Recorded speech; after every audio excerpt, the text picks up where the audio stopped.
Hello, everybody, and welcome to Adventures in History. I'm your host, a guy with two thumbs. I'm just picking. What's up, Unreal Brian? You were going to listen to music, but then you saw the topic and you were like, oh no, I gotta tune in for this. What up?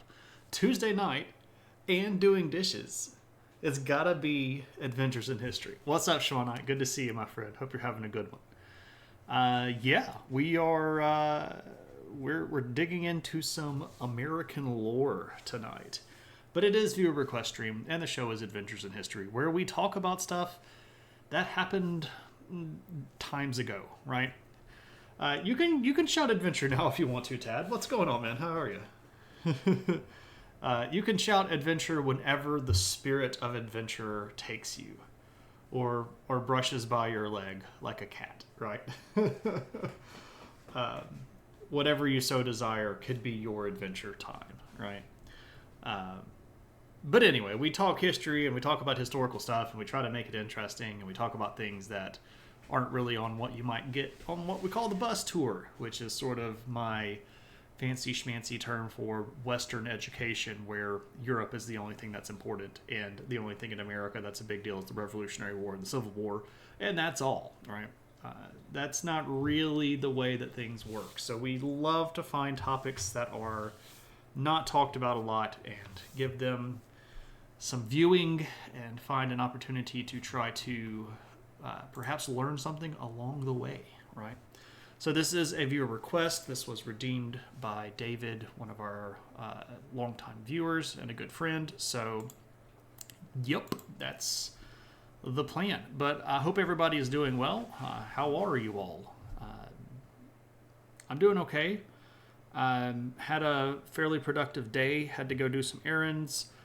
My wife and I made some red curry tonight for dinner, which was just, it was excellent. I'm very happy in the gastrointestinal area tonight. It was really, really good. And I even had my own little, the bear kitchen moment, where my wife was like, this needs something. And I tasted it, and I was like, it needs this. And it was exactly what it needed. I'm very proud of that moment. Was it 3 times faster to make than green curry? That I get the joke. I don't actually know how much faster it was to make than green curry. I've never personally made green curry. My wife has, and it was rather delicious. She could probably comment on whether or not green curry is faster than red curry, or red curry is faster than green curry. Either way, I don't think it was 3 times faster, but I get the joke. You're within spitting distance of the Michigan-Ontario border, but not so far from Toledo either. Oh, Unreal Brian, I did not know that. But yeah, this is coming from your neck of the woods. Of course, our friend David is a Michigander, and this is something that he has been basically on me about for a while to do a stream on. So he finally redeemed the points and got me to do it. So that's the plan.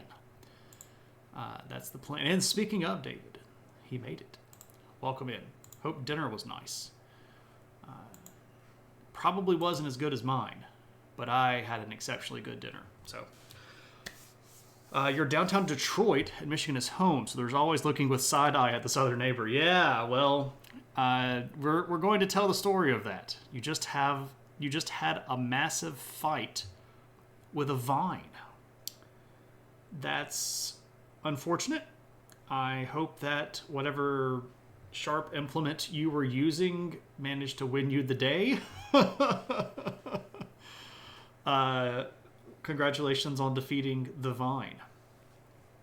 All right, so for those of you that might not be from the States and might not have the world's best knowledge of American geography, or even if you are in America and don't have the world's best knowledge of geography. What's up, Agni? How's it going, my friend? It's going pretty well. Let's point out a couple of locations. So this is, of course, the modern day map, right? This is the way that things look like today. Bad invasive vine was taking over the utility pole and the rows of Sharon under them. Ah, I see. You're just south of Lansing, Michigan. Oh, do you hate Ohio State? Yeah, that's a pretty intense rivalry, Moose. I'm aware of the rather in-your-face tactics that both tend to employ when playing each other. When you lived back in Oregon, we would pick wild blackberries, which were wonderful, but it's hard to describe the intensity of the spikes. Yes, blackberries have intense thorns on them, and they will come after you. Come after you. All right, so a few locations. Just to point out where we are. So we're going to be talking tonight mostly about this region right here, which in historical time period was referred to as the Northwest Territory. And I've got maps of all of this stuff. We'll talk about all of this as we go on. But a couple of states are going to be particularly important. This state right here, Ohio, is going to be particularly important. And this state right here is Michigan. I guess if we zoom in a little bit, we can maybe see some of those. And if you notice, the border of Michigan is not a straight line. It does this weird little kick right here. Well, there's a reason for that. And that little kick is pretty much why we're going to be talking about it tonight, because if we zoom in, this is Toledo. All right, let me turn off the roads, actually. That makes it a little bit easier to see. All right, so this is kind of the zone that we're going to be talking about. Now, a few important bodies of water for us to recognize. These are, in general, the Great Lakes. And this right here is Lake Erie, and this right here is Lake Michigan. And both of these are going to be particularly important in how we're going to handle the story tonight. So I wanted to just sort of give everybody a geographical once-over, because I know that not everybody is just super duper familiar with all of this historical stuff.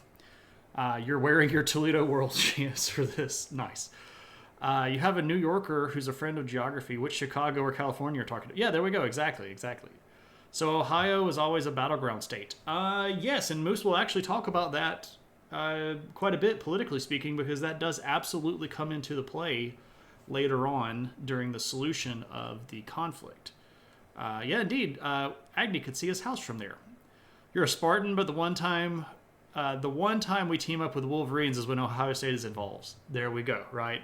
So the Michigan State Spartans typically have an in-state rivalry with the Michigan Wolverines. There are different parts of the state, different cities, and they don't particularly care for each other very much, but they put aside the differences when the Ohio Buckeyes show up, right? Mittengans, yeah. Every time David's on stream and he's talking about a location in Michigan, I make him do the mitten. I'll just say, like, do the mitten, and he has to do, like, it's right here. It's the second notch of your index finger. Mojo Jojo, welcome. In the skateboarding world, that kick is called a kink. I did not know that, but thanks very much for filling me in. Well, I mean, maybe I did know that. Oh, it's at the back of the board, right? The thing that helps you not fall off the back of it. Fidelia, welcome in. Good to see you. Nogre, hello. I don't think I said hello. I'm excited for the part where we discuss the shattering. Okay. Well, let's start with the beginning. And we're going to start with this. What up, DCI Banks? Welcome.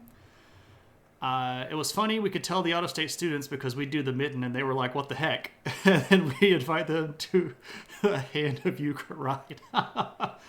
Okay, so we do need to back up a little bit in time to talk about where all of this problem started. And this problem is going to start when America becomes a country. We declared our independence and we fought this whole war with England. And then in 1783, we signed this document that's called the Treaty of Paris. And in the Treaty of Paris, the United States of America is going to claim all of this pink territory. Now, of course, you can see that we already had some states, right? These are the original 13 states that started off as colonies that had declared themselves states. So all of this stuff right here is going to be effectively open for settling. Now, there are obviously people that already live there. These would be the Native Americans. But you can tell that there are even already settlements out in this location. Yeah, good old Florida was still at that point part of Spain, as was this whole Gulf of Mexico region. That is not really going to become part of the Americas. Well, we get part of this in the War of 1812 because Spain gets involved in that. It ends up losing, even though it wasn't really their war to begin with. The 7 Years' War. No, I was right the first time, the War of 1812. Anyway, we end up getting all of this later on, and of course then we buy Louisiana from the French and all of that fun stuff. But there's this idea of manifest destiny that is already around. And in fact, the Appalachian Mountains, which run right down this way, if we go back over here to, doing it again. Streaming, there we go. Appalachian Mountains run right down this way, and one of the biggest issues that had caused a lot of the trouble, especially prior to the Revolutionary War, were people from the American colonies trying to move out to this area already. And in fact, the 7 Years' War started when some French and some Virginian people right around here in what is modern-day Ohio decided that they needed to figure out where the border was between the British and the French, and they started shooting, and that spiraled into a war that then fought battles on 5 different continents. It's a pretty big mess, but now people can move out here. We do get this idea of being able to move out, but how do we handle that? And this is going to be a really big and a really important moment.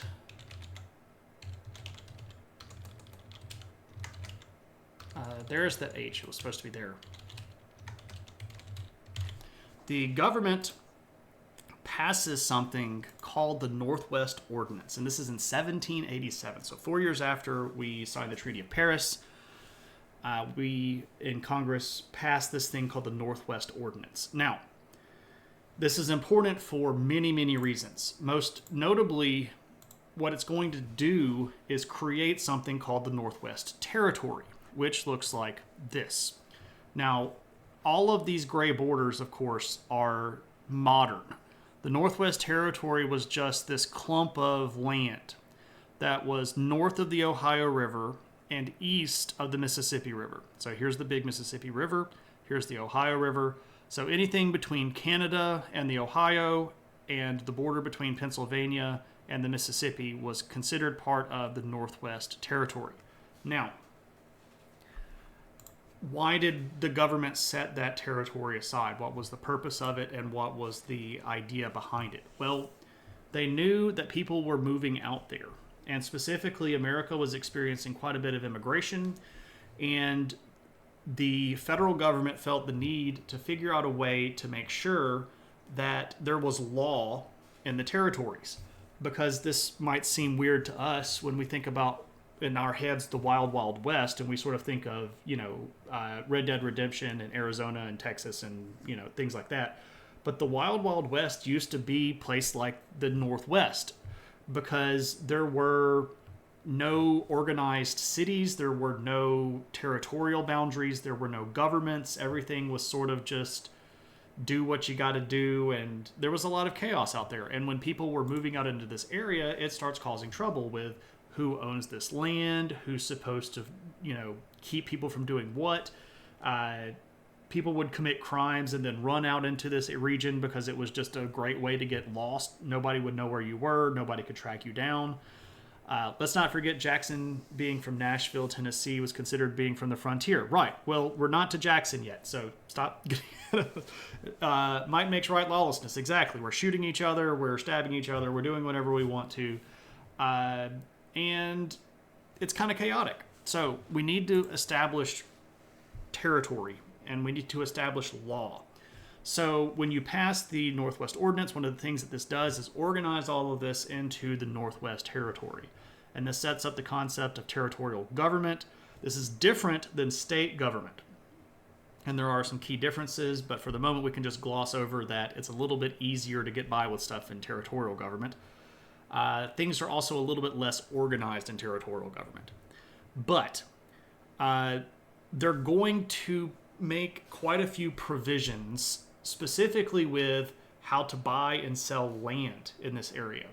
The federal government was going to claim all of the land. Now, that by itself doesn't seem like that big of a deal, but if we look at some of these states don't have boundaries. Like Virginia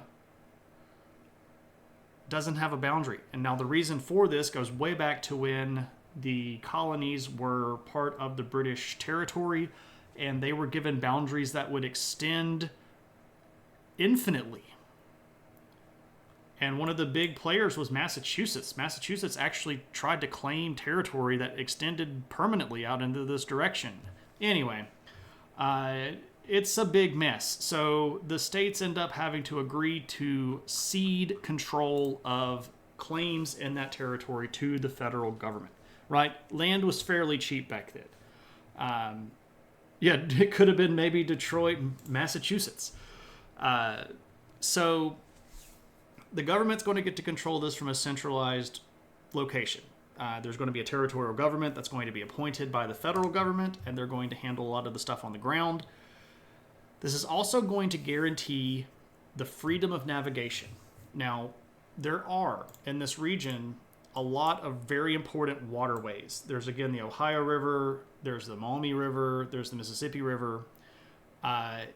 You've got to ensure that whomever is moving out here can't decide to block up these rivers, to build basically gates that charge you tariffs to move up and down the waterways. And this is a very important concept, because what that means is you're not going to be able to monopolize the water itself. So what you're going to want to have is the land that is by the water. And that's an important concept, because people are going to want to stop over and travel.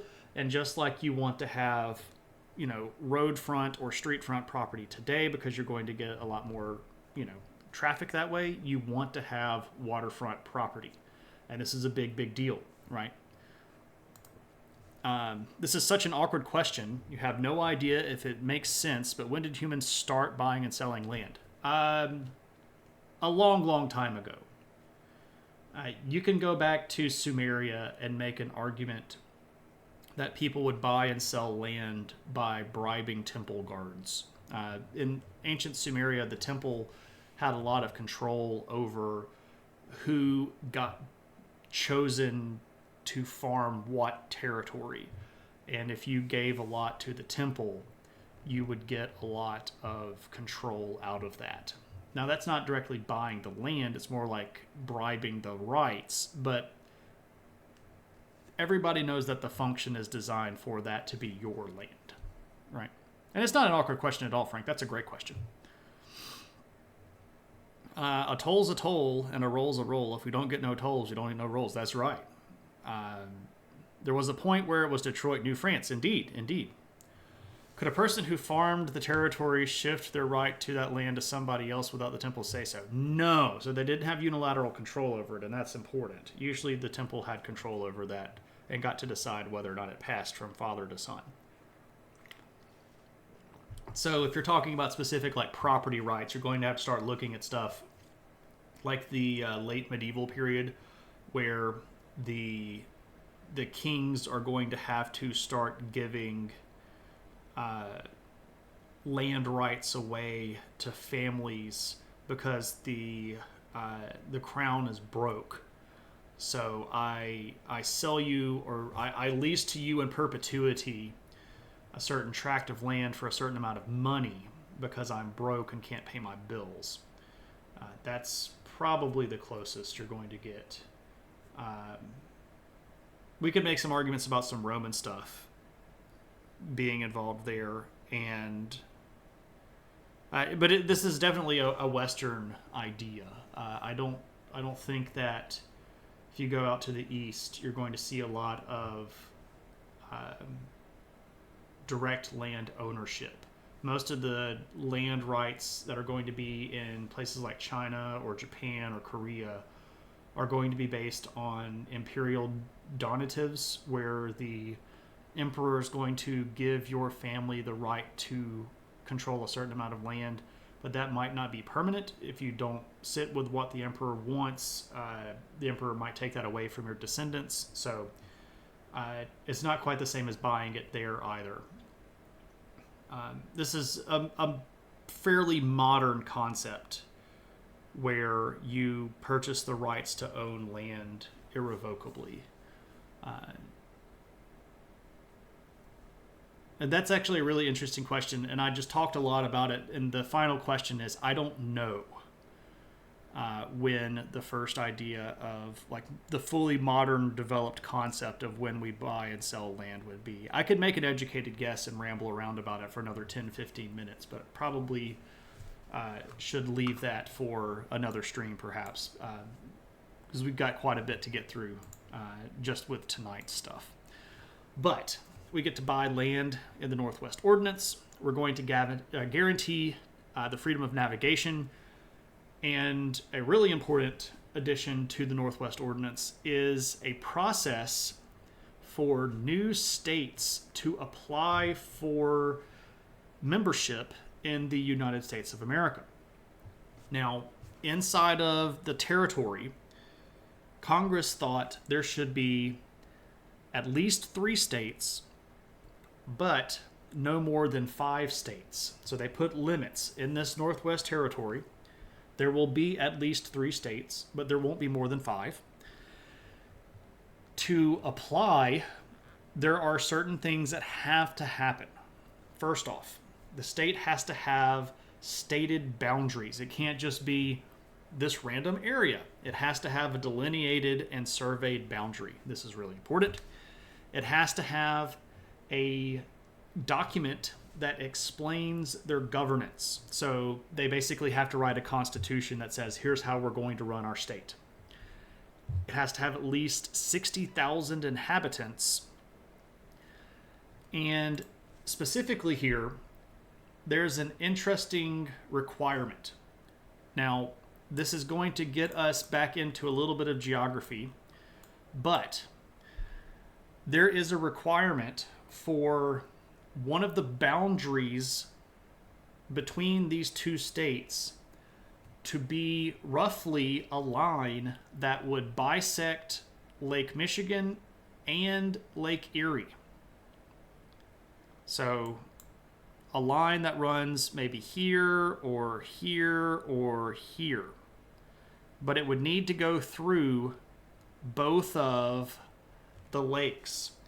And this was designed because the Congress of the United States at the time didn't think it was a good idea for one state to dominate the entire coastline of a Great Lake, right? They wanted multiple states to have access to the waterways because, again, this is prior to railroads. Waterways are one of the biggest and most important ways to move around trade goods. So they didn't want states having monopolies over where the access to the waterway would be. So there's going to be at least 2 states that have Lake Michigan access and at least 2 states that have Lake Erie access. And that's important because this line is going to have to fall, roughly in an area that's, kind of right here, this little rectangle. Now, here's where the trouble starts. When they draw the lines for the Northwest Ordinance, they base the description of where the Northwest Territory is on this map. Now, you might have seen this in a textbook if you are an American. You might not have any idea what this is. Hey, Lumpy, what's going on? This is very, very famous, and it is called the Mitchell Map. And at the time, this was the most detailed map of the United States, and mostly of this whole part of the country. Now, one of the things that is very, very important is that this map is not accurate. It was the best one that they had, but it is not accurate. Most notably, if we zoom in, If we zoom in right here, we can get a lot of detail, right? If you note, the tip of Lake Michigan and the shore of Lake Erie don't line up. So if you're going to draw a line that bisects both of these, you're not going to be able to draw a good line. You're going to have to draw some sort of crooked line that's like this.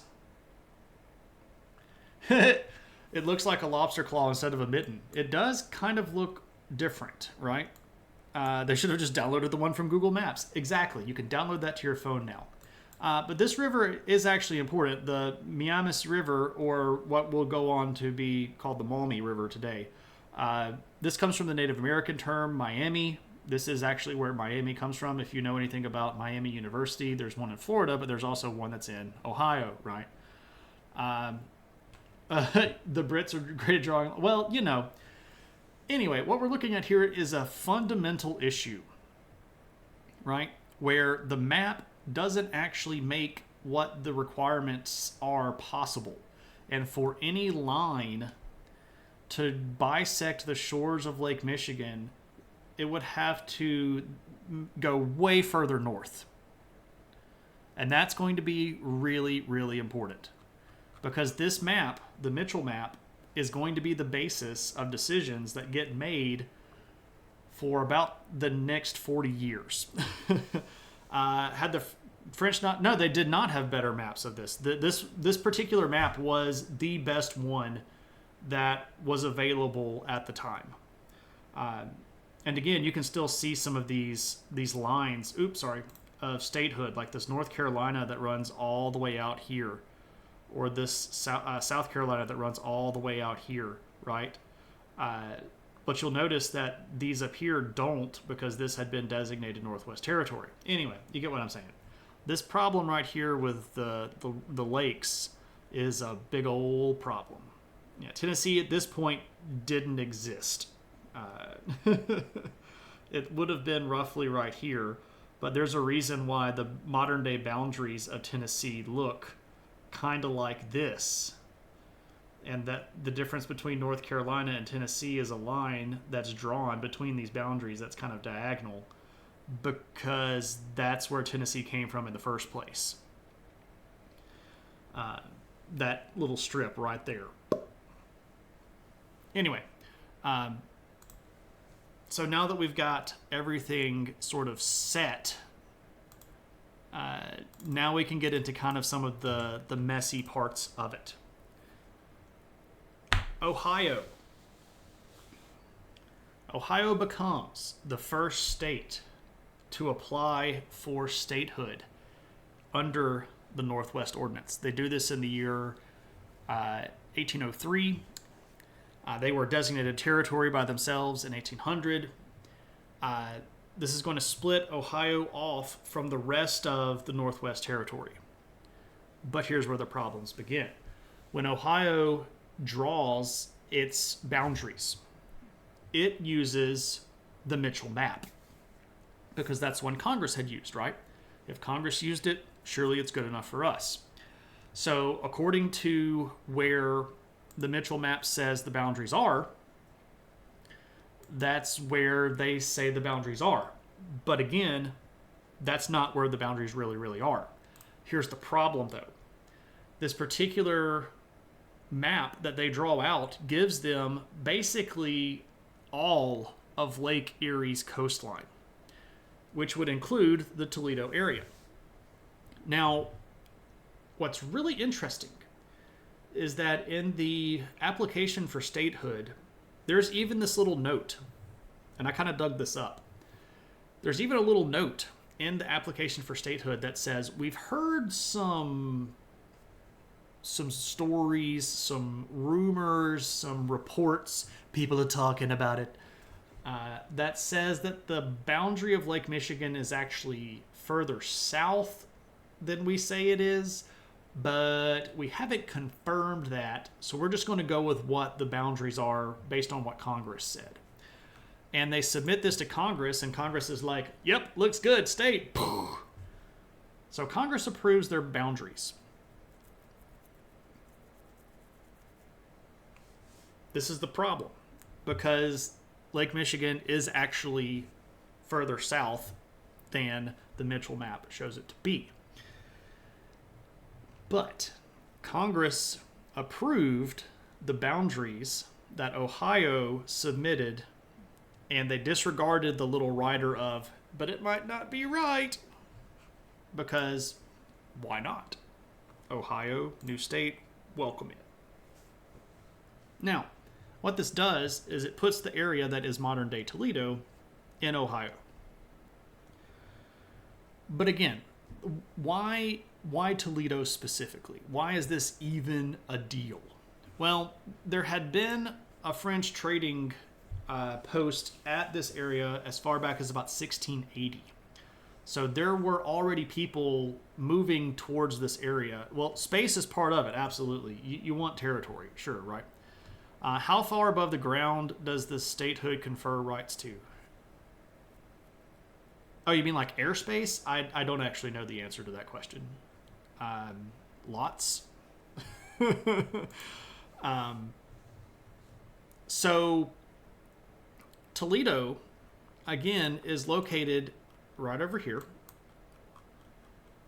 But you can see here that it's got a big old river running through it. Right? A river runs through it. So this river is fairly important because it is one of the biggest and most important waterways that gets you into the Northwest Territory. Right? So if you want to get to, say, Fort Wayne, which of course is in modern-day Indiana, you have to float down this river. And to get to this river, you're going to end up going through Lake Erie. Now, the Maumee River Basin is fairly large. The watershed sits basically all of this right here. But if you want to get, you can see modern-day city of Fort Wayne. If you want to get all the way into here, or if you want to get all the way back up there, you want this territory, right? Because you want to be able to control the city that sits on the end of that river. It is a great film. 5 paces. I couldn't tell you. Aerospace probably didn't exist back then because it didn't have aircraft. True. In retrospect, Toledo and Ohio deserve one another. Well, you know, at the time, it wasn't that big. It wasn't at that point even called Toledo. It was just called Port Miami. Now,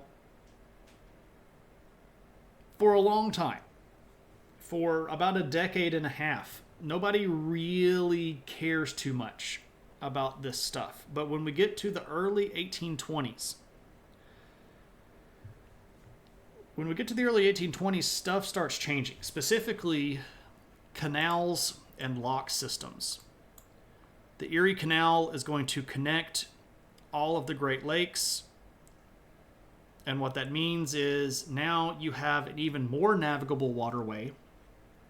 And port cities become even more important because now if you want to move goods from here out to, I don't know, say England, now you really, really want this region. You really want to have that port city. The Erie Canal, by the way, opens up in 1825. So this is a big deal. There were already other works being considered. There was a plan at one point to connect the Maumee River to the Ohio River by a series of locks and canals, which would have been absolutely huge for the region that is today Toledo. There was another plan to see if they could connect the Maumee River to the Mississippi through locks and canals, which would have been astronomically important to Toledo, right? Then you would have had anything potentially in this whole watershed of the Mississippi River that's, you know, a quarter of the continent of America potentially coming out through Toledo. You want this territory, right? Some of the most fertile land in that area, absolutely. It was a very, and you can even see that just by zooming in. You can tell that the ground is really green. Because of the mouth of this river and the amount of rainfall that it had, there was really good soil. So it could farm and support itself. So you want this zone. Now, when we really start arguing about stuff, this is mostly going to kick up in the 1830s. At that point, Toledo was not incorporated in 1830. It incorporated in 1837, which means that the first census it would have appeared on is in 1840. So I went and dug up the 1840 census, and in 1840, the city of Toledo listed 1,322 residents, right? So if we roll that back to 1837 or so, or 1836, it's probably not going to have more than around maybe 1,000 inhabitants. So you do need population to reach your 60,000 threshold, but that 1,000 is probably not going to be the 1,000 that tips you over. This is much more about wanting the location, wanting the land, and wanting the access to the water, right? Oh, I got you. I completely missed that, Frank. That's my bad. Went to the Erie Canal Museum in Syracuse. Learned a lot. Interesting stuff. I've never been up that way, but I've always wanted to go to, like upstate New York. I want to go everywhere. If I'm just being honest, I love travel. I want to go everywhere. Gem Athena. This is not a Reconquista stream. Toledo, of course, is over in Spain and is absolutely part of the Reconquista. Specifically here, we're talking about the Toledo War, but that's a good one. That's a good one.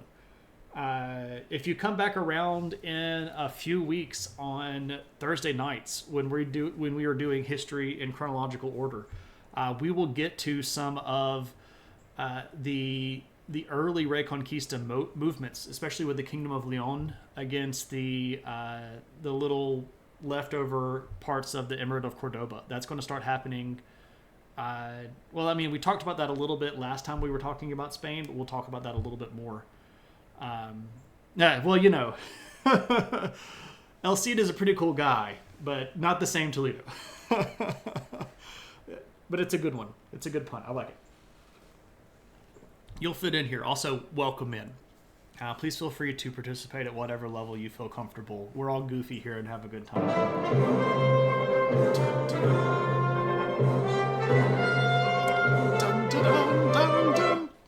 Jim Athena, thank you so much for the follow and welcome to the adventure.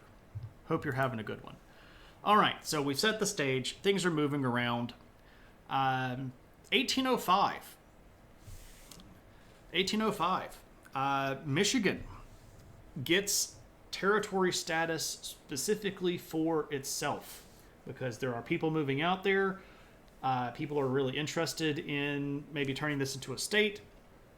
And Michigan is going to be able to set up its own territorial government. Now, when Congress votes to create the Michigan Territory, guess which map it uses? If you guessed the one that's wrong, you're correct. So once again, the Mitchell map is already there, but specifically this time, they knew for a fact that there was a discrepancy between the Mitchell map and the way that the ground actually looked. They knew that there was a discrepancy with the border of Lake Michigan. They knew it, and they did it anyway.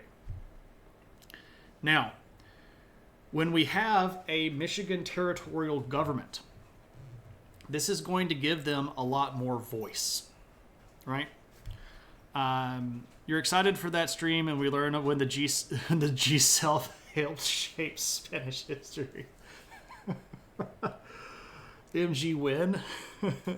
Tad is making a reference to a specific Gundam show called Reconquista in G, which is one of the slowest moving and most talky Gundam series that has ever been made, and it's very, very pretty, and I like the way that a lot of the suits look, but if we're just being honest, not high on my list of favorites.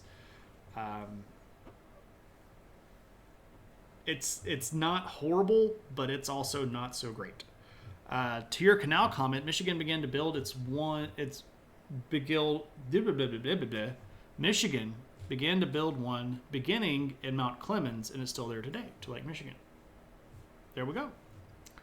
The concept of canals is a really big booming one at this time. So we're still just before railroads really start to get prominent. So canals and waterways are still really, really, really important to navigation. Now, we have Ohio, which is a state, and we have Michigan, which is a territory. Michigan knows that there's a problem with the border. Ohio knows that there's a problem with the border. And Michigan starts asking the federal government, hey, would you fix this problem? And the federal government's response is, why don't you and Ohio go over into a corner and why don't you all just work it out yourselves? Because you're both big boys. You all go fix this problem by yourself. And Michigan then sort of demands, okay, Ohio, you got to fix this. You've got to recognize that your borders are wrong. You need to go do another survey. And the Ohio State Legislature is like, oh no, this is obviously a federal problem. The federal government needs to fix this. Da-da-da-da-da. So the federal government says, you all fix it. And Ohio, who has a lot more bargaining power here because they are a state, where Michigan is just a territory, says, oh, no, this is a federal government problem. Knowing full well that Michigan had effectively at that time basically no power in the federal government. So Ohio is basically delaying this on purpose because they're going to benefit from it. Now, what's really crazy is that the residents in this area start getting involved themselves. The people that live in the disputed border zone start asking, hey, are we in Michigan or are we in Ohio? Because this is kind of important. We would like to know things like to whom we pay our taxes. Did I buy land from the right person, right? Did I even set up my territory? Am I straddling the boundaries of a state? Is half of my territory in Ohio and half of my land in Michigan? Who knows? So this goes on for almost a decade where the federal government's just like, nah. And Ohio, of course, isn't going to go do a survey. And Michigan doesn't really have any leverage at this point because, again, they're still just a territory. But it comes to a head in 1812.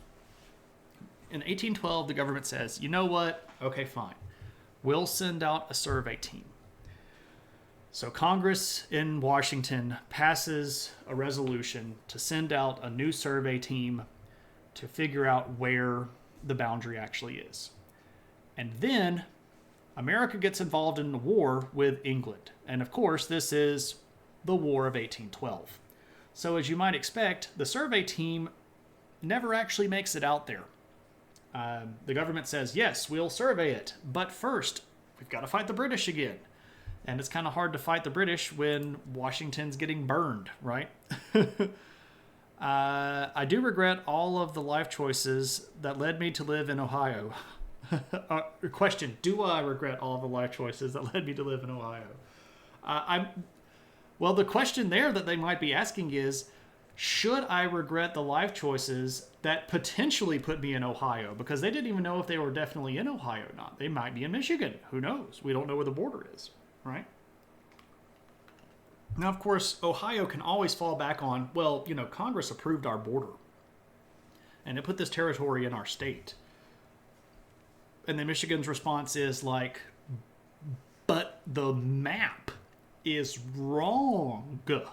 Anyway, you see where we're going here. It's just a big mess. Now, by the time the War of 1812 wraps up, the federal government sort of hopes that everybody's forgotten about that whole resolution. But it comes back up because there's a new state that's applying for statehood, specifically Indiana. Now, Indiana has a border with Michigan territory. And if you note, their border actually does bisect part of Lake Michigan. And if you carried its line across, would bisect Lake Erie. So this line might actually need to be the line between Michigan and Ohio. when did the British lose the war? They lost the original war in 1783, and they technically lost it before that at the Battle of Yorktown, when they gave up all of their troops because of the French teaming up with the Americans to basically get Cornwallis to surrender. But then it took forever to iron out all of the details. They lost the War of 1812 before they started it because they didn't have enough money to continue the war to begin with, and they basically ran themselves ragged, trying to keep up enough momentum to actually win against the Americans, because the idea was the Americans had to be broker than the British. But once again, the British sort of underestimated the willingness of Spain and France to get involved in problems in the New World, and that is going to lead to trouble, right? Give me some truth and give me that line, right? The War of 1812. Neither side won or lost. They just agreed to go back to the way that it was. That's not exactly true, KP. There was a substantial amount of recognition of debt. There was the return of quite a few prisoners of war and impressed merchandise and individuals. There wasn't territory necessarily changed, unless you want to get really nitpicky about it. But it wasn't just status quo antebellum. Also, in a few words, why did the British Empire lose to the Americans? So the British didn't lose to the Americans. The British lost to the Americans, the Spanish, and the French. Very important to context that. It wasn't just the Americans that they were fighting. They were fighting the Americans and the Spanish and the French. If it weren't for the French sending them officers and naval support and the Spanish running the blockades, the colonies would have ended up losing that war. The Americans did not win that on their own. Does that mean America isn't America? Yeah. Well, I mean, it didn't win it because we just stood up and displayed our massive manhoods and the British ran away, right? Well, that's true too, right? You don't want to surrender to the Americans. That's why it took 4 extra years to figure out who was losing. Anyway, so, wrong button. When Indiana applies for statehood, this is in 1816, the government is going to have to go do a survey, because Indiana gets involved in this Michigan-Ohio dispute, and the government sends out some surveyors. Now, what's interesting is that the government, the federal government, is going to choose a guy that used to be the governor of Ohio to oversee the particular survey. Now, if you go, well, that seems a little bit biased. It was pretty obviously biased. You might want to get somebody that has no dog in the fight, perhaps somebody from Georgia. Let's get a Georgia surveyor to go out and do the survey. But no, they choose a guy that used to be the governor of Ohio, and he delegates the task to a guy named Harris. And the so-called Harris line is going to put Toledo and that boundary firmly within Ohio. That's surprising considering the 1800s were the British golden era. So this is in the 1700s, though. The Revolutionary War is in the late 1700s, and it's also right after the 7 Years' War. And Britain was financially crippled because they decided about halfway through the 7 Years' War that they were going to win it at all costs, which meant that they had to go into massive amounts of debt, which is actually the reason why they were taxing the crap out of the colonies so much, to try to get the colonies to pay for their own defense, which was not easy to do when the colonies were not represented in the British Parliament. That was the rub. You can't raise our taxes in order to make us pay back the defense. But the British effectively blamed the entire 7 Years' War on the Americas, and tried to make them then pay for the whole thing. And it just didn't work out. But the British were broke. One of the reasons why they were having to put their troops in American homes is because they couldn't afford lodging, right? They were that broke. So when the Americans rebelled, they were hitting them when they were down. And then the British and the French, the Spanish and the French just sort of piled on top of that. What was that common practice in the era? Agni, I'm not sure exactly what that is. I've lost the context for it. Could you give me the context for that? I'd be happy to answer it. What Georgian wants to go all the way to the boonies? That's interesting that you said what Georgian wants to go to the boonies, because everybody in America thought that Georgia was already the boonies at that point. So it would be like moving from one boonies to the other boonies. But it's a fair question, right? What Southerner would want to sully their boots with northern mud, right? I don't know. I'm just trying to make up something that they might say. It's silly. I've lost it. Anyway, the Ohio guy gives a very pro-Ohio survey. And the federal government goes, excellent, this solves the problem. We certified this one. And at that point, the guy that is the governor of the territory of Michigan, this guy's name is Lewis Cass. Lewis Cass goes, no, that survey is garbage. It's obviously wrong. We're going to go do our own survey. Now, I'm Spartacus! I'm Spartacus. I'm Spartacus! I'm Spartacus! I'm Spartacus! I'm Spartacus! I'm Spartacus. Frank Big Time, thank you so much for the gifted sub to Athena. Athena, welcome in, and you are now Spartacus. We're all Spartacus here. Lewis Cass is Spartacus, right? So Lewis Cass, again, he's the territorial governor of Michigan. He's going to get Michigan to fund its own survey.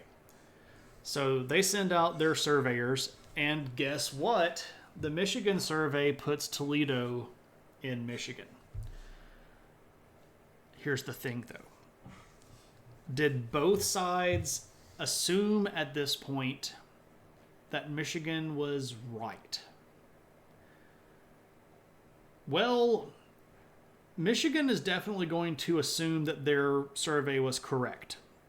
And they're going to start moving people into the area. They are going to start building roads in the area. They are going to collect taxes from the people that live in that area. And Ohio doesn't really make much of a stink about it. Again, at this point, Toledo is very, very small. And it doesn't necessarily have a population that they're going to lose out from tax structure by, right? The taxes that are going to Michigan aren't really going to burn them very much. But this is when a fabled territory becomes reality. And that is the Toledo Strip. Bum, bum, bum. So you can see here, if we zoom in, that there is a chunk of disputed territory where nobody really knows who owns this. And as you can tell, it includes both sides of the bay. Now, it gives Ohio access to Lake Erie on this side, and it gives Michigan access to Lake Erie on this side, so it follows that requirement, but it puts the city in Michigan or Ohio, because who knows what this is? We don't know. There's no telling. Now, Lewis Cass, of course, is going to say this is Michigan, and he makes the case for it being Michigan. And there's a really interesting document that gets brought up in 1821. In 1821, there's another federal, just a sort of a general federal survey. And instead of going out and doing a whole bunch of individual surveys, they look around and sort of adopt things that had already been done to sort of compile a big list of stuff. And based on this federal survey in 1821, it looks like even the federal government might have recognized that Toledo region was actually in Michigan. But here's the kicker. When we get to 1833, Michigan applies for statehood. Now, this is a different story. Michigan is a territory, fine, do your thing, whatever. Michigan is a state, then it's going to be on more equal ground with Ohio. Because Ohio was already a state, Michigan would become a state, and this is where stuff starts really, really hitting the road. In 1833, Michigan applies for statehood. And Congress suddenly decides, no, we don't actually like this border anymore. And in fact, we think that this border is wrong, and we need to honor the border that we approved when Ohio joined the Union.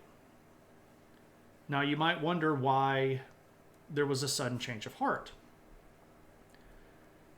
You might also ask what the congressional delegates from Ohio were doing this whole time.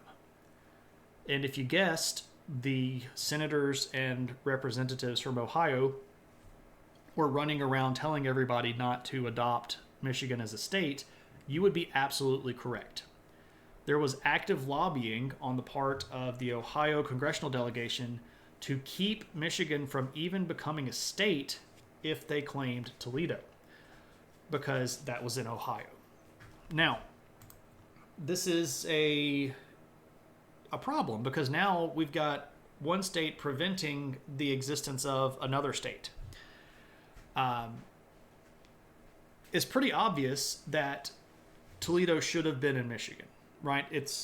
If we look at the way that the map is actually drawn, and if we follow the guidelines that were in the Northwest Ordinance, Toledo at that point again was just Port of Miami, should have been in Michigan territory, which means that it should have then been in Michigan State.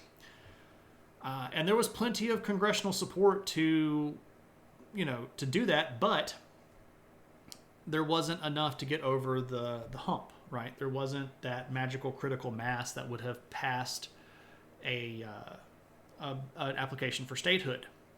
Now, at that point, the Michigan people, the Michiganders, find out what's going on in Congress. Ohio should have just annexed all of Michigan. Problem solved. I don't know if they would have tried that or not. That would have been a bold move, right?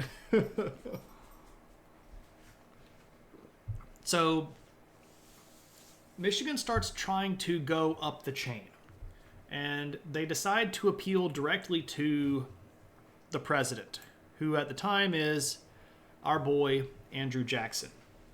Now, Jackson was an interesting individual. He was rather tyrannical. He was very strong-willed.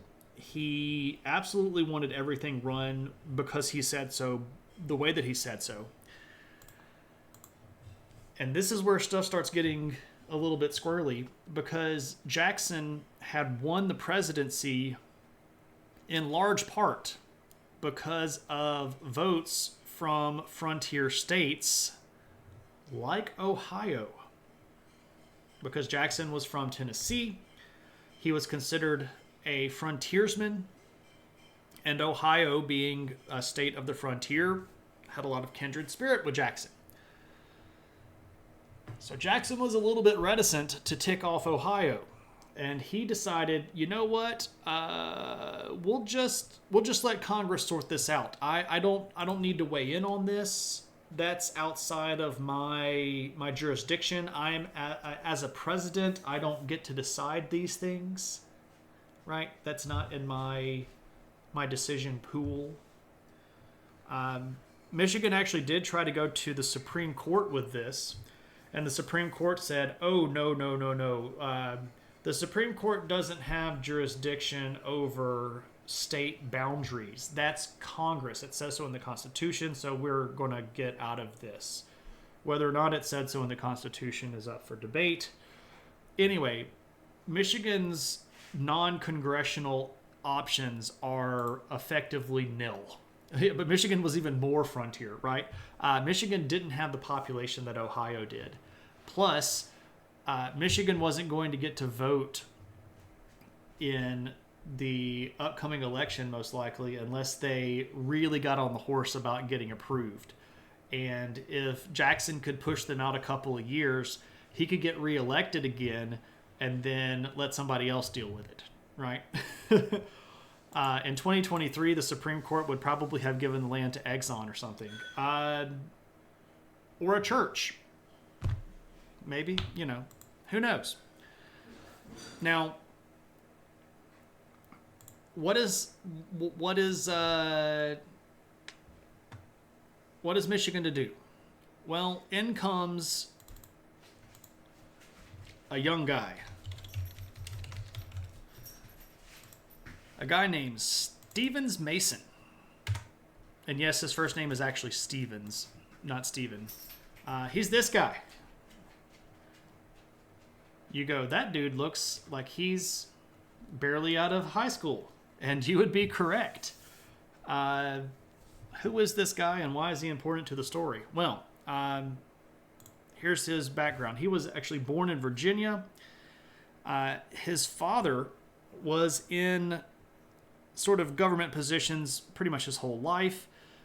His father got appointed briefly as the secretary of the treasurer.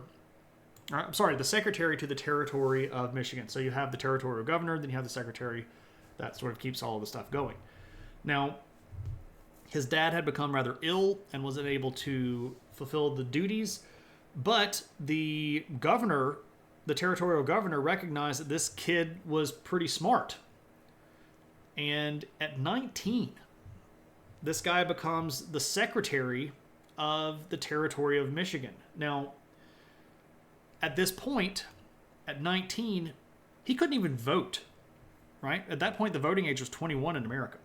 So dude is one of the top 3 most powerful political figures in Michigan and can't vote. Kind of weird, huh? Stevens T. Mason, where I live, is named after him. There we go. Barely tall enough to see over his collar, right, Frank? He's either 13 or 30. In that picture, he was 22. 22. One of the dorms you lived in was Mason Hall, named after him. There we go. So there's some weird stuff that happens here. The guy that was the territorial governor gets called up to be in the cabinet of Andrew Jackson, mostly because Andrew Jackson couldn't keep cabinet members. He fired people with reckless abandon and went through cabinet members like they were, Netflix binge watches. You just get really sick of them and go through all of them in a couple of days and then go, I'm tired of you, go away, I never want to watch you again. Anyway, the territorial governor gets called up to be one of the secretaries in the cabinet. So who's actually running the Michigan territory? Well, if you guessed our boy Stevens Mason, you are correct. And at this point, dude's like 20 or 21. And it becomes pretty clear that there's going to be a need for a new territorial governor.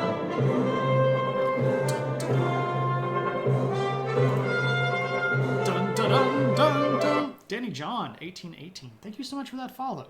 And welcome to the adventure. Yeah, it does sound fairly familiar, right? Yathiad. So, Stevens Mason becomes the governor of the Michigan Territory at 22. And he's kind of interested in settling this whole affair. So in 1834, he's going to become governor, and he's really going to say, Michigan's got to be a state, right? We've got to get this solved. Michigan deserves to be a state. We got to get the state going. So he tries to go to Ohio once again and get all of this stuff straightened out. Like, look, you've got to you got to fix this. Now, at the time, the governor of Ohio was this guy, Robert Lucas. Now, this is, of course, a picture of him in his older age, but I do prefer to show photographs of people when I can. So imagine him quite a bit younger, but this is Robert Lucas, the governor of Ohio at the time. Now, he did not care at all for Mason. Didn't like him. And Mason was very fired up about this whole "you need to give us Toledo" thing. So Lucas decides that he's going to end this on his terms, and because Congress had already given this territory to Ohio, he decided to incorporate the Toledo Strip as a county. And he convinced the government of Ohio, which wasn't very hard to do, to make a new county, and that county, he named it after himself. So Lucas County now borders Michigan. This is a bit of a smack about the face, right?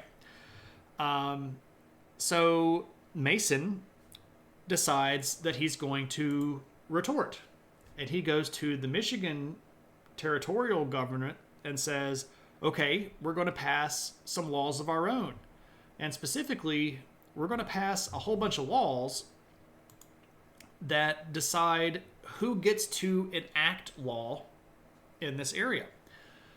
So the Michigan territorial government passes a law that says if you act as a legal representative in this territory, you must be a Michigan legal representative. So if you're going to be a sheriff or a mayor or a tax collector or a land surveyor, something that's a public office, you must be a Michigan citizen. And if you are not, if you try to be a governor, a supervisor or a city clerk or a mayor or a sheriff in this territory, and you're not from Michigan, you can be fined or you can be put in jail. Also, if you get caught following Ohio law, you could get fined or put in jail.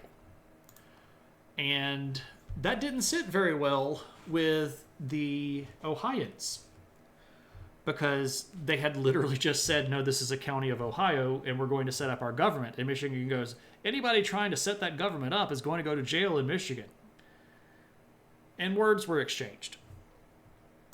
And at this point, Michigan decides, we're going to call up the territorial militia. And Mason goes, anybody want to go protect Michigan territory? And Lucas goes, oh, we're doing the militia thing? And he calls up the Ohio militia. And now we sort of got like some actual potential threats here, because we've got armed dudes on both sides that are potentially about to go shoot each other over Toledo.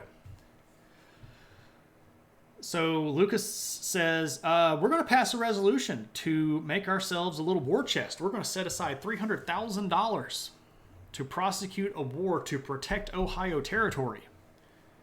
And so Mason goes to the territorial government and says, we need to pass a resolution to set aside $315,000 for our defense, because we're going to defend you that much better, or whatever, right?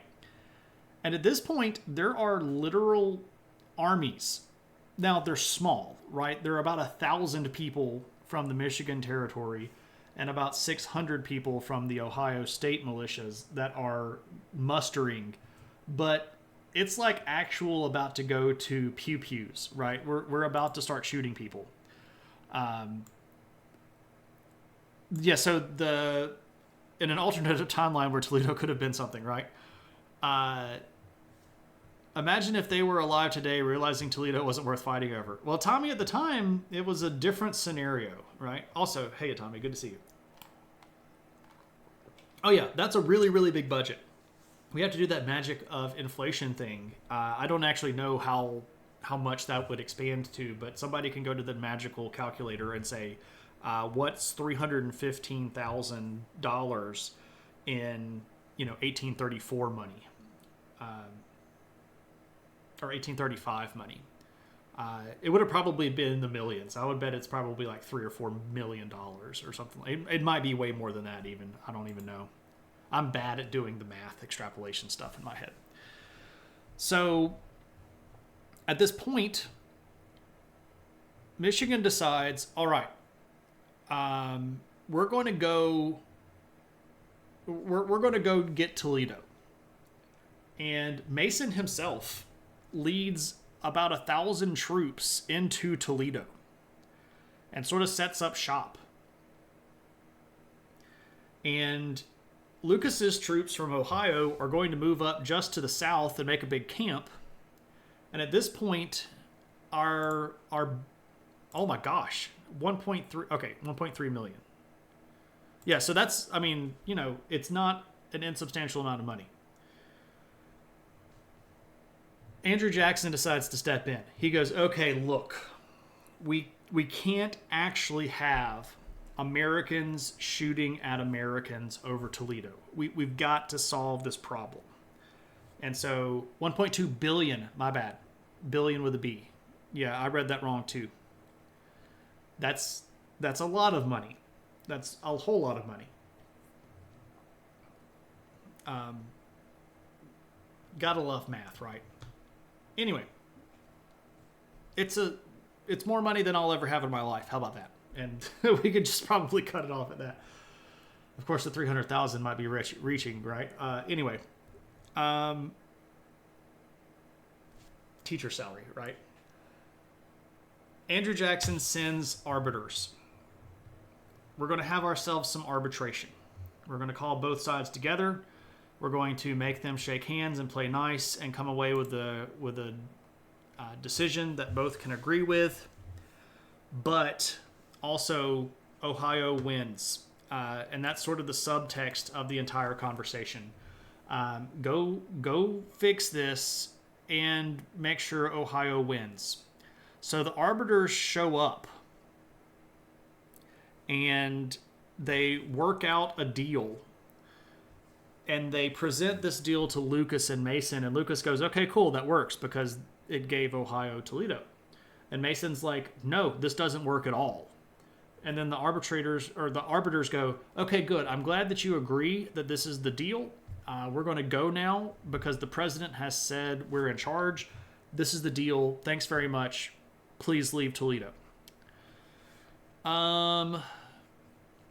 This doesn't go so great. There is actually some shooting. Now, if you read the first-hand accounts, they're very different. There's this particular place in the city of Toledo that was called Phillips Corner, and it's basically the only real corner. Again, very small city at this point. Not even fully incorporated. If you read the accounts, there were a group of armed Michigan militiamen that were walking down the street, and they encountered some Ohio people trying to be uppity. And in order to scare them, they fired their muskets up into the air. Now, if you read this from the Ohio side, there were some very polite Ohioans being polite and nice. And around the corner, here comes running this whole band of Michiganders that are shooting hails of bullets at them, cursing them, and hoping that they all die. Who knows what really happened? Nobody died from it, so nobody even got shot, right? Like, there weren't even any people wounded. But there was actual shooting. And what we do know for sure is that the reason the Ohio people were getting together is because they were trying to hold an election. Because under the arbitration deal, Ohio was going to get to run the elections in Toledo because it was part of Ohio. Stuff gets really messy. Michigan is going to try it like one more time and say, we're going to go back to Congress one more time and say, we want to be a state.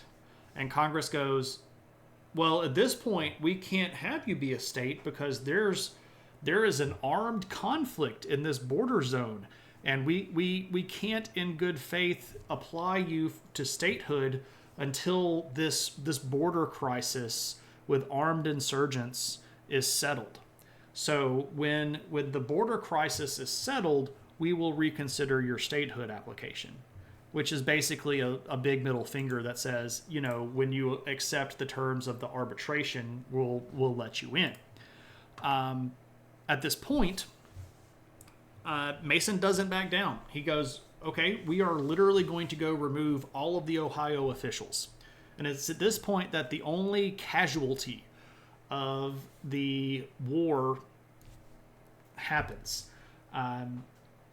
One of the elected officials is an Ohio sheriff, and the elected Michigan sheriff goes to try to get rid of the Ohio sheriff and gets stabbed. Now, he doesn't die, but he does get stabbed.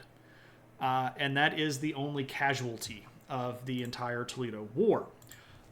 But at this point, it gets blown up in the press, and blood has been spilled over Toledo. And Jackson decides to make it officially done. And the way that he does this is he removes Mason as territorial governor of Michigan. Because again, Michigan is a territory that's under federal jurisdiction. So he can do that. So Mason gets yanked, and at that point, Lucas is free to start running Toledo, like the whole thing says. Now, Michigan's response is, well, you know what? If you're not actually going to let us join the government, we'll just join the government anyway. So they had already written up their constitution as a part of applying for statehood. So in 1836, Michigan decides, we're just going to go ahead and do a state. We're going to just call ourselves the state of Michigan. We're going to do it. And they held elections, and they elected senators, and they elected members of the House of Representatives, and they sent these people to Congress. Now, when they got to Congress, Congress was like, you're not even for real. You're not getting to speak here. And it's kind of embarrassing, but like they made the House of Representatives people sit up in the balcony because they wouldn't even let them on the floor of the house. They made them sit up in like the bleacher section.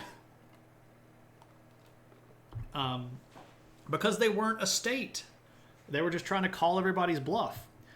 Now, they did elect a governor. Guess who they elected governor?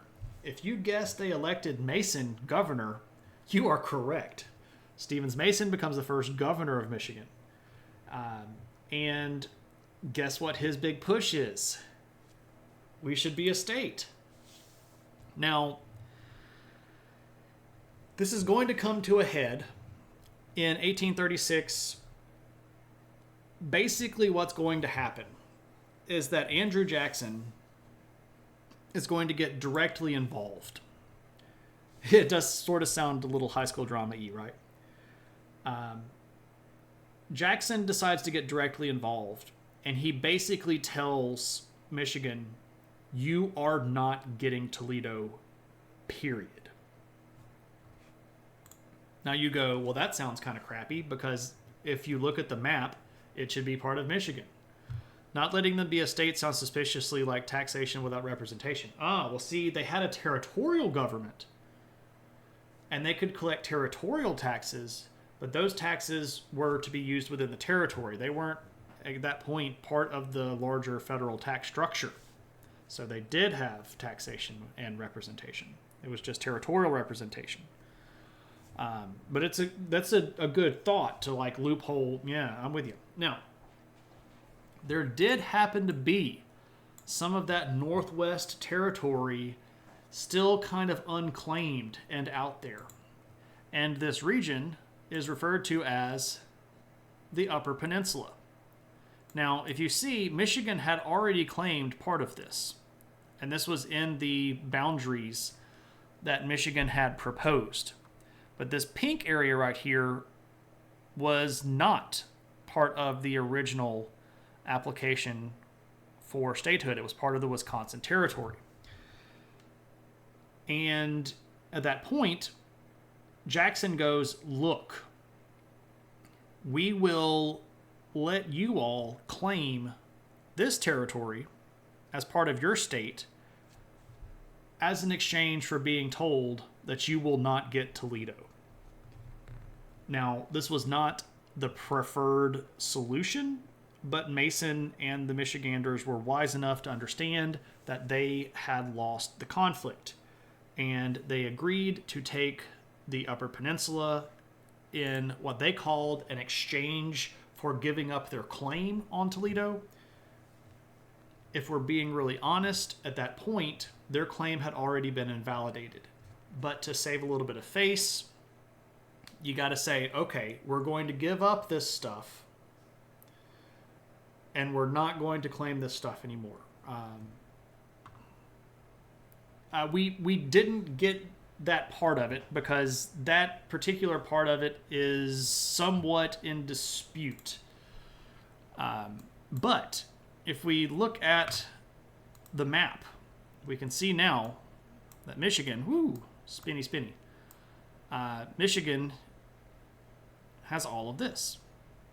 And these are the modern boundaries. Now, if you've ever hung out in David's stream where I've been hanging out, you'll know that sometimes I make the joke, which I think is hilarious, which David doesn't care for, and I refer to the Upper Peninsula as Northconsin because it kind of was for a little while. But that's just an inside joke. That Toledo territory was probably sour anyway. Well,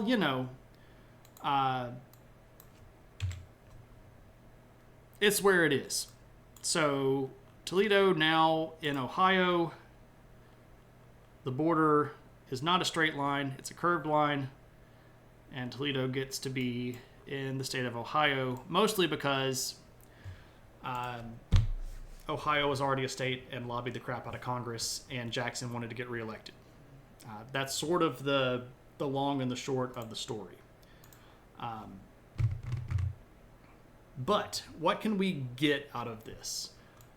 First off, when we talk about American westward expansion, there's always this sort of glorified idea that everything was just smooth sailing, and if you read certain history books, they'll emphasize the fact that America had this God-given destiny to take over all of this territory, and it just sort of fell in America's lap because they were destined to have it, and all of the Americans just moved out west and things were great and everybody was happy.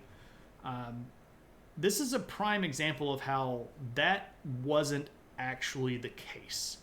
This is one example of dozens of examples that I could offer where westward expansion was violent, involved bickering, had ridiculously large amounts of government corruption involved in it, and was not the sort of idyllic manifest destiny that likes to be sort of bandied about in American history classes.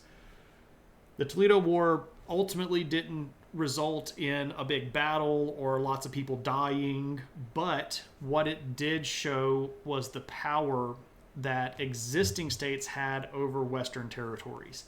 And it showed the power balance of how the western part of the country, specifically all that territory we gained from the British at the end of the Revolutionary War, was affecting the existing politics, because it wasn't states like Massachusetts or Virginia that were necessarily going to unilaterally determine presidents anymore. Now we've got to play with all of these western states, which are literally changing the face of both our country and our politics. So while this is sort of an insular moment, it is part and parcel of the larger kind of American experience that was going on this time, when the world was changing and people weren't always happy with how it was going. And there was a lot of shady backroom chicanery kind of stuff. And the people that were in Washington had a disproportionate amount of power than the people that were even trying to make their own manifest destiny. The people from Michigan that wanted to become a state, their collective power was overruled by, we don't want to get involved with it, and I want to get reelected next time, right? So I'm happy for them to keep Toledo a Pyrrhic victory, but as farce, right? Bureaucratic bullcrap and bad math plus ignoring facts means Michigan lost out on all that water trade. And the cool art museum. I didn't know that Toledo... Well, I think I actually did know that, because I think you've mentioned it before. God-ordained destiny only went as far as the Garden of Eden in Missouri. Well, then it went to Ohio, right? What's up, Viper? How's it going, man? The basic outlines of the story, but not all the details. What's the coolest thing in the Upper Peninsula? The temperature? I don't know. Copper mines? Timber? Natural beauty? I've never actually been up there. I've never been to Michigan. Well, actually, I have. Well, okay. Personally, I don't think that you can count something if you didn't leave the airport. So I've been to the Detroit airport, but I don't think that qualifies for me being in Michigan. And I think that's fair. I don't think I get to claim that, right? Joe Pera, what's up, Reethy? It's good to see you. Copper mine's pretty well depleted, but yeah, lots of natural beauty. I've heard. What's up, Deuce Rocker? Welcome in.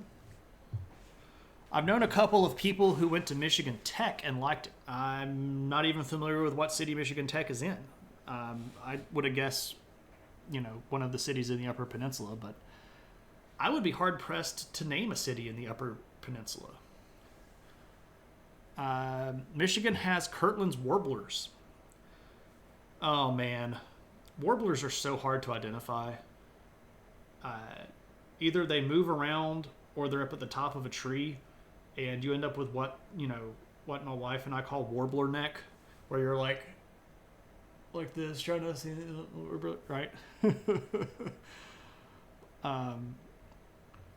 You're heading up to the UP in a couple of weeks. Yeah, Evo, don't you have some friends that own an island out there that you all go hang out on? Valpo's from the UP. Interesting. I didn't know all that.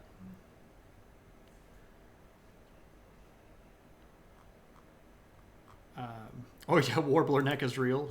I don't know if my wife came up with that term. My wife is much more into birding than I am. I like it a lot, and I have a good time doing it, but my wife is much more experienced and has seen way more species than I have. I'm sort of a newbie. Okay, she did not come up with it. The world's largest open pit copper mine is 10 miles from your house. Well, there we go. They mined out a Utah mountain cavity in a tooth. Interesting. Yeah. It's a known medical condition. Right? Well, that was the Toledo War. Interesting little bit of Americana. So that was, again, a viewer request by our friend David Peterson in the chat here. It was home base of the bad guys and that... the Postman. Okay, so the Postman gets a lot of crap, but I actually kind of like the Postman. The island is on the Rock River in Byron, Illinois. Oh, I gotcha. Your friend's family owns land in Houghton area off Lake Superior. Okay, cool. Cool, I didn't know that. So we're in that pit, that's the copper mine. Interesting. I'm going to have to put that 2 and 2 together. I've actually sort of been, not like itching or demanding, but I've been interested in rewatching The Postman again because it gets so much trash. And I watched it as a younger person, and I didn't think it was that bad. So maybe I need to watch it again and perhaps lose all of my love for the movie, right? Was it like, never meet your heroes, right? Yeah, it was a Kevin Costner movie. And it's got Tom Petty in it, right? It's interesting. It's interesting. All right, everybody. It has been a viewer request night. That was a viewer request redemption. But what that means is we need to vote.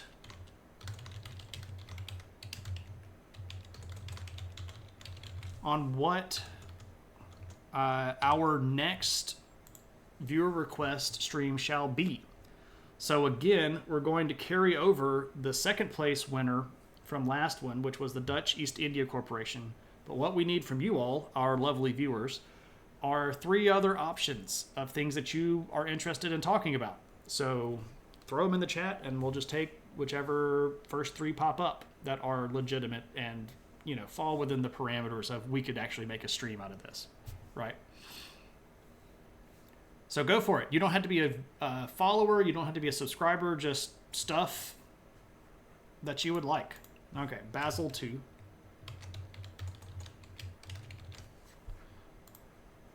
Let me check it up. People who want to communicate and people who are willing to brave the wilds to make it happen. Yeah. You have a soft spot for Waterworld? I haven't seen Waterworld all the way through. I've seen the first part of it and I've seen the end of it, but I haven't seen it all the way through.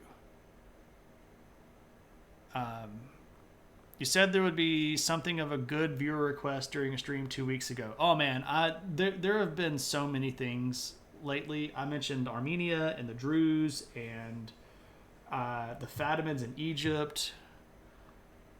Children's Crusade. Yeah, we could probably do that.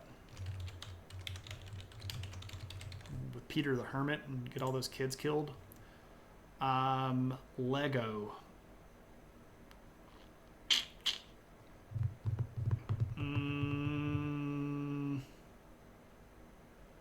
I don't know about Lego.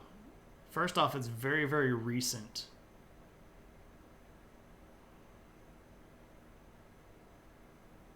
Oh.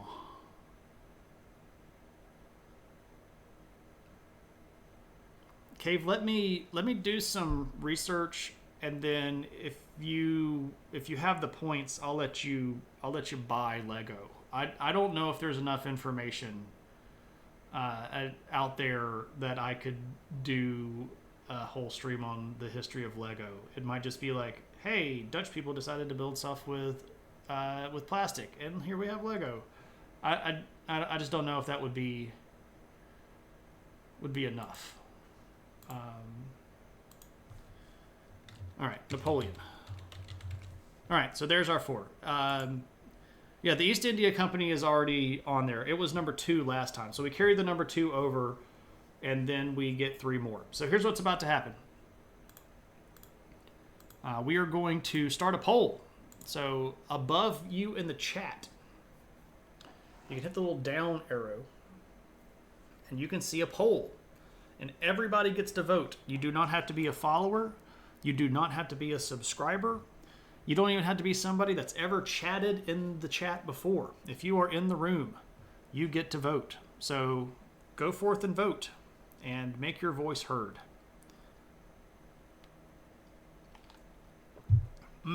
DCI banks, we'd have to pick like Opium Wars because there were 3. There were 3, so...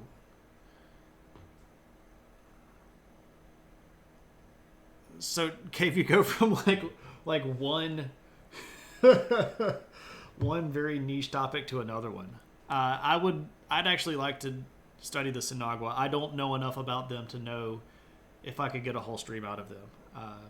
Pretty sure there's a good episode about Lego on the toys that made us. Yeah, so and that's another thing. Like, has that already been done by somebody way better than me?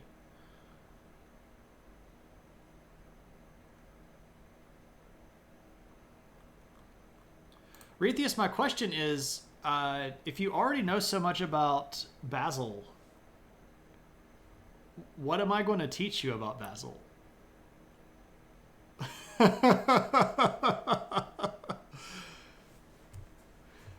You must vampire it from me. Your knowledge must be mine.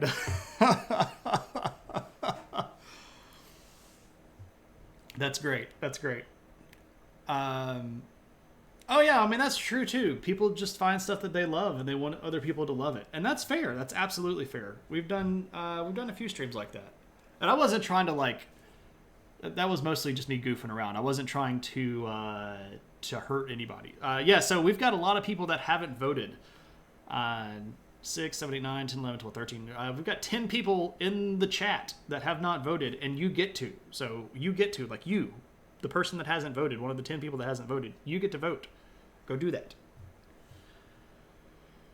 The trailer looks massively historically inaccurate, and that doesn't mean I'm not going to go see it.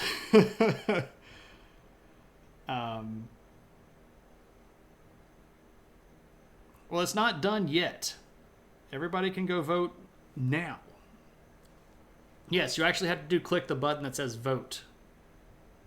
Dun, dun, dun.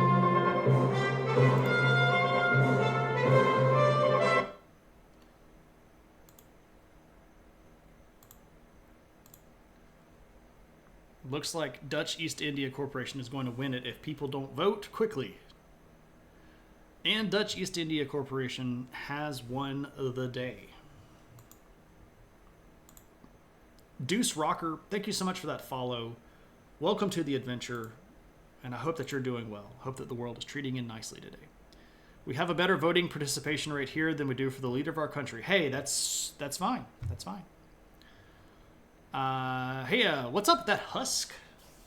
I wanted to pop in before I leave for your next grade. All right, man. Well, welcome in. Yeah, I remember you mentioning that you're from Indonesia, so that's pretty cool.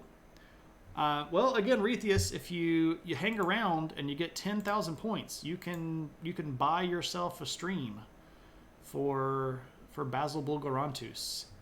And if you hang around on Thursday, we'll talk about him a little bit. We're not going to spend the whole stream talking about Basil on Thursday, but he'll come up on Thursday. So, because it's just time for us to talk about him. DCI Bank says, what's in the news? Is there a particular thing that you'd like for me to talk about? Or do you just want me to start talking about stuff? You're very welcome, Deuce Rocker. That's kind of what we do here. We try to talk about cool stuff and talk about things that get people interesting. Oh, cluster bombs. Yeah, okay, so here's the deal. Cluster bombs are specific types of munitions that explode and then have smaller munitions within them. So this is a bomb that will detonate maybe a certain height off the ground, maybe 5-6 meters or 10-15 yards or whatever you want to call it, and then throw smaller munitions down to cover an entire area of effect. A lot of countries don't like using these anymore for good reason. Specifically, cluster munitions don't really discriminate well between combatant and non-combatant because they are not smart munitions. They are dumb munitions. They blow up and anybody in that area is likely to get blown up with them.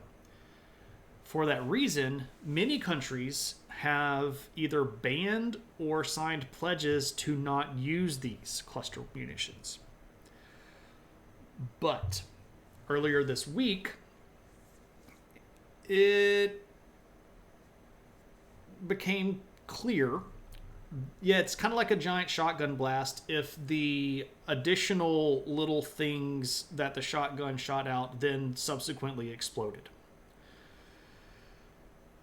Yeah. So it became clear that America was on track to include cluster munitions in one of the upcoming shipments to Ukraine. U.S. was a nation that chose to no longer use them. Then we decided to save a few $1,000,000 a year in storage fees. Well, that's what it looks like. We have a ton of these. We were not using them. We had pledged not to use them, but we still had them. So what are we going to do with them? Well, the decision was made, give them to Ukraine. Now, this has caused, as you might expect, quite a bit of backlash because the Ukrainians are almost certainly going to use these against the Russians. Now, we all know that a lot of the fighting that's being done in Ukraine to push out Russian invaders is being done in cities. We also know that civilians live in cities. So there is a potential argument to be made here that America might be enabling the Ukrainian targeting of non-combatants in occupied territory. Now, the Ukrainians, of course, have gone above and beyond to say that they wouldn't use these in residential areas, that they wouldn't use these against places where they knew that civilians were present, that they would only use these against things like military targets, weapons caches, artillery emplacements, fuel depots, etc. But do we know that's going to happen? War gets nasty. You give people weapons that they can use against the bad guys that are literally invading their country and occupying their territory illegally. They might use them however they want to. So there has been an international outcry about America supplying these particular types of munitions to the Ukrainians. And I think it's a legitimate question to ask. Do I support the Ukrainians? Absolutely. Do I think Russia is wrong in what they're doing? Absolutely, unequivocally. Do I think we should give them stuff like that? It's a really big question mark, and my gut tells me no. But the only way to ensure that they would be used only against military targets would be for us to directly get involved. So we would go and be on the ground as they were being used to observe them, and that's effectively at that point like participating in the fighting. So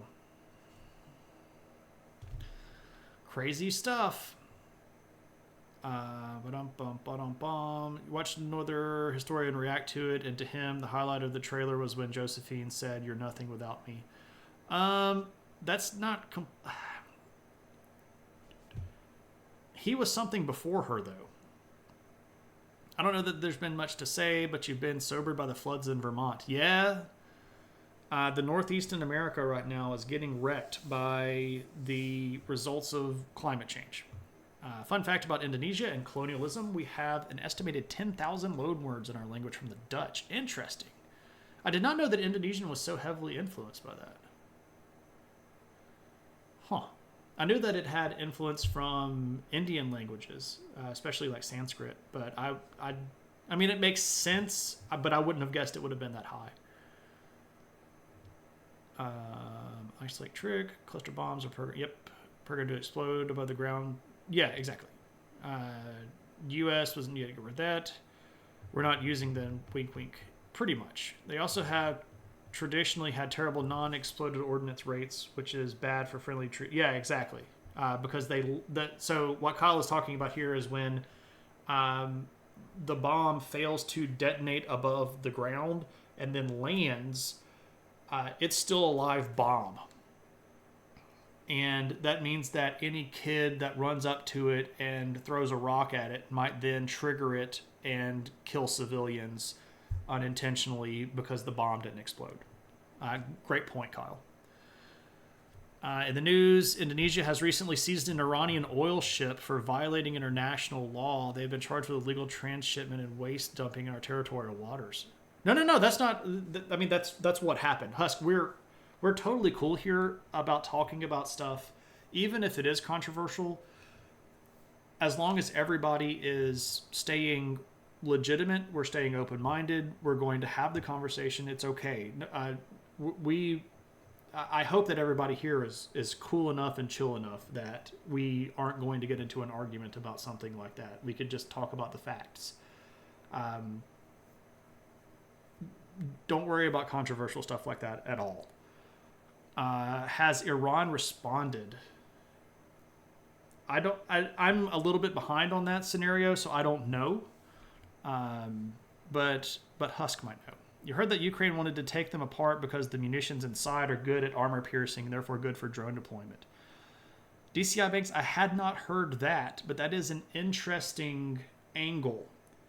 And if so, I wonder if we could dismantle them prior to giving them the munitions, so as to ensure that they could not be deployed in their original use. That's an interesting point. I had not heard about that. We seized one in 2021 as well. Iran currently doesn't have a response that I know of, but on Twitter, Iranians are accusing us of everything. Certainly so.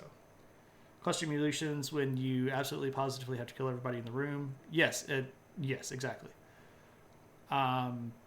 It's not like the U.S. has ever targeted civilians. No, America has absolutely targeted civilians, including our own civilians. I'm not trying to make some sort of argument for American exceptionalism here, ever.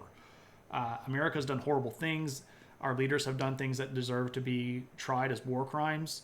I'm very clear that America is not a perfect country. Yeah, I mean, we did an atomic bomb test on people. A factual recounting of an event. Exactly, KP, exactly. You would imagine we'd prefer to dismantle them ourselves. Yeah. Yeah, absolutely.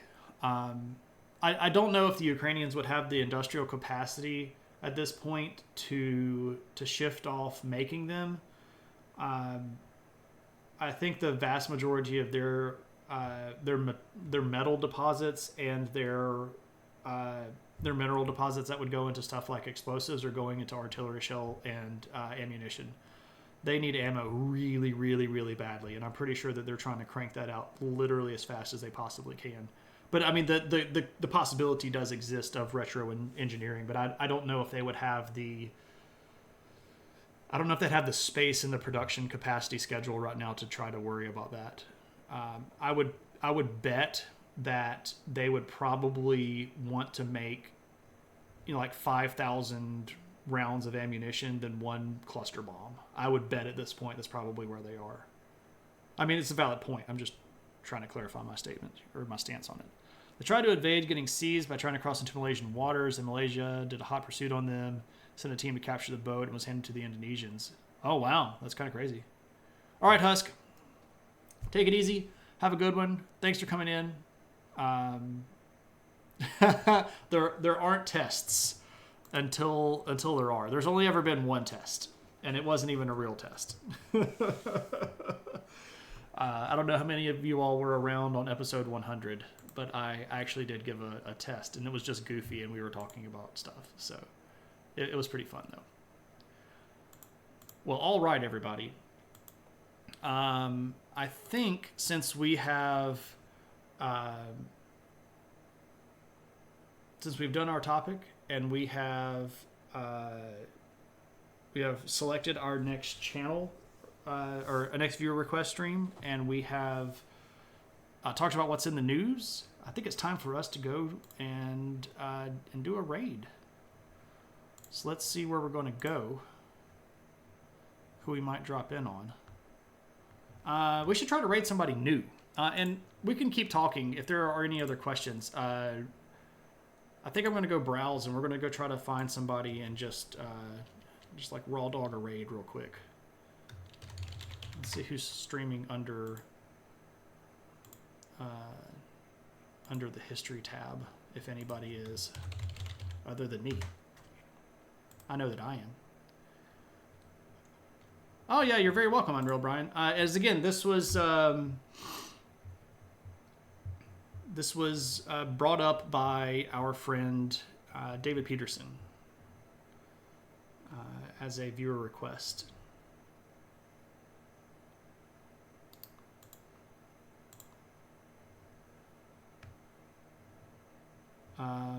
Okay, so I don't know who this is.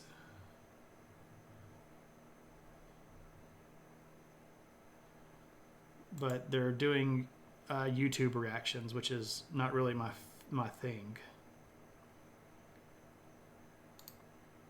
That looks like somewhere I don't think I would be welcome.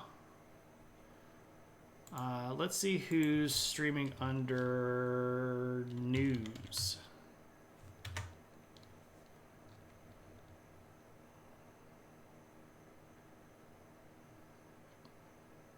We could go raid Hassan Abi. He said jokingly, not ever going to actually raid Hassan Abi.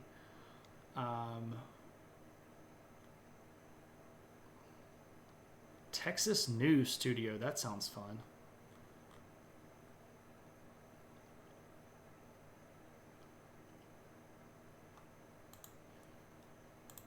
How long people have been there, right? And that's what makes the moral difference.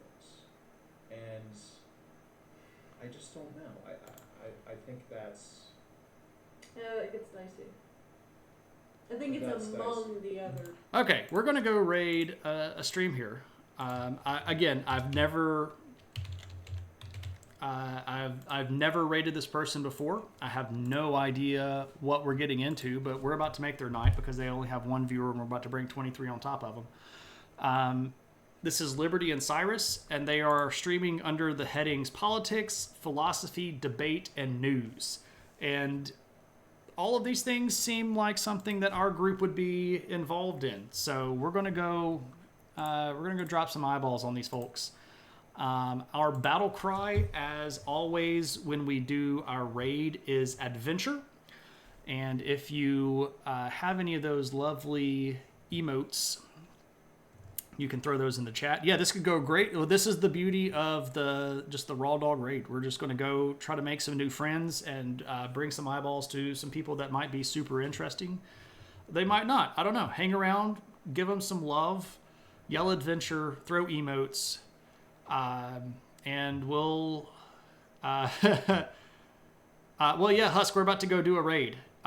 Next time you'll probably see me, assuming everything goes right, is Thursday night. We'll be talking about kingdoms in the Balkan region, including the Byzantine Empire during the 10th century. Having a good time, doing our thing. But yeah, see everybody next time. Thanks so much for the stream. Hope you all have a good one. Take it easy.